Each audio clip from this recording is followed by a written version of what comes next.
हमारे ब्रज की दो सखियां यमुना जल भरने गई तो दोनों सत्संग करती थी आपस में। दोनों आपस में कहे, बोले भैया हमने कन्हैया की कथा तो बहुत सुनी लेकिन कन्हैया कभी देखे नहीं है। दूसरी बोली, अरे कन्हैया पता कहां रहे? बोले कहां रहे? वो संतन के पास रहे कन्हैया। अच्छा, बोले कहां पे? वो संतन के संग झोली रहे ना, बस झोली में बैठो रहे अंदर कन्हैया। अच्छा, कब मिलेगो हमें, कब दर्शन देगो झोली से निकल के? तभी एक संत वहां पर आकर के यमुना किनारे बैठे, उन्होंने अपना झोली कमंडल सब उतार के वहां रख दिया और स्वयं यमुना जी में स्नान करने चले गए। अब तो दोनों सखी बोली, बोले भैया या की कमंडल या की झोली में जरूर कन्हैया बैठे होंगे, चल चल के दर्शन करें। बोले कहीं संत निकल के नहीं आ जाए। बोले अरे जितने में आवेगो इतने तो हम देख के वाकू भाग जाएंगे। अब संत की झोली खोली, झोली में खूब सारे ग्रंथ निकले, ग्रंथों को निकाला, आदि आदि सब निकाले।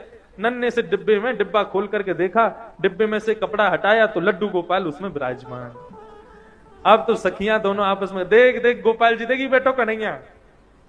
अरे बहन कितना सुंदर है कन्हैया। नन्हे से गोपाल जी हाथ में माखन लेके बैठे, लड्डू गोपाल। बोले सुन सुन, डिब्बा में बैठे, जल्दी बाहर निकाल। अब जैसे ही बाहर निकाले तो दूसरी सखी बोली, देख कन्हैया डिब्बा में बैठे बैठे उनके हाथ पांव कैसे सुकुड़ गए हैं। अब लड्डू गोपाल के तो हाथ पांव ऐसे ही रहते हैं, लेकिन गोपी का भाव कैसा? बोले देख हाथ पांव डिब्बा में बैठने से सुकड़ गए इनके। चल मेरे पास मक्खन रखो, इन्हें मक्खन से मालिश करके इनके हाथ पावन को सीधो कर दूं।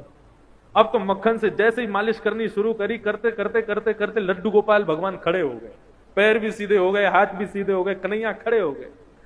जैसे ही खड़े हुए इतने में संत आए, और संत जैसे ही आए तुरंत कन्हैया को रख करके डिब्बे में भागी वहां से। संत ने आकर के देखा तो लड्डू गोपाल, जो कि लड्डू गोपाल के रूप में थे, वो खड़े हो गए हैं। संत ने तो कहा कि अब उन सखी रुकती तो उनको प्रणाम करता, वो तो चली गई। प्रभु आज आपने बड़ी कृपा करी, आपने ऐसा चमत्कार दिखाया, आज ऐसे स्वरूप में दर्शन दिए। साष्टांग दंडवत करके जैसे ही चरण स्पर्श किए, संत का स्पर्श करते ही लड्डू गोपाल फिर से लड्डू गोपाल बन गए। संत के नेत्रों से आंसू बहने लगे, 2-4 घंटे रोता ही रहा। बोले प्रभु उन सखियों को यह तक नहीं पता कि आपके भोग के लिए मंत्र क्या बोलना चाहिए, आपका स्पर्श कैसे करना चाहिए, आपका भोग कैसे लगाना चाहिए। ऐसे अबोध उन सखियों के भाव से आप सीधे हो गए, और मैं जिसने आपकी प्राप्ति के लिए घर छोड़ा, परिवार छोड़ा, सब कुछ छोड़ के सन्यासी बना, मेरे स्पर्श करते आप फिर से लड्डू गोपाल बन गए, क्यों? आपको मैं प्रिय नहीं हूं?